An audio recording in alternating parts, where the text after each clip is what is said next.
السلام علیکم۔ میں ڈاکٹر ذاکی یونان سے، اور 13 اپریل کے اہم واقعات۔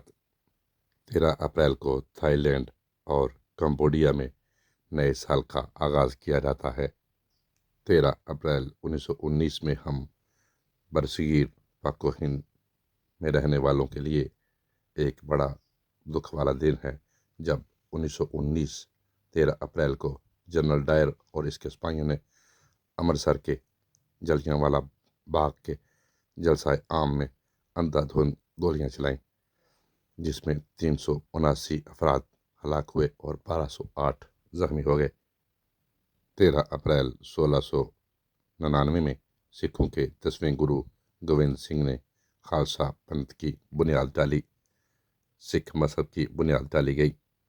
13 اپریل 1772 میں وارین ہیسٹنگ بنگال میں ایسٹ انڈیا کمپنی کے سربراہ منتخب ہوئے۔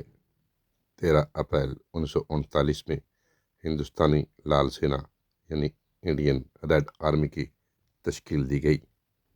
13 اپریل 1960 میں فرانس ایٹم بم کا تجربہ کرنے والا چوتھا ملک بن گیا۔ 13 اپریل 1966 میں عراقی صدر عبدالسلام عارف ایک ہیلی کاپٹر حادثے میں مارے گئے۔ 13 اپریل 1980 فرانس چوتھا نیوکلیائی ملک قرار دیا گیا۔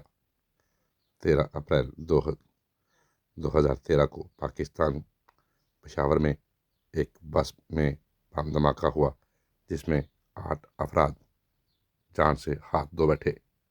13 اپریل 1976 میں 1796 میں اٹلی کی جنگ میں نیپولین بوناپارٹ نے آسٹریا کو شکست دے دی۔ 13 اپریل کے حوالے سے یہی معلومات تھیں۔ اجازت دیجیے، اپنا بہت سا خیال رکھیں۔ ٹیک کیئر، اللہ حافظ۔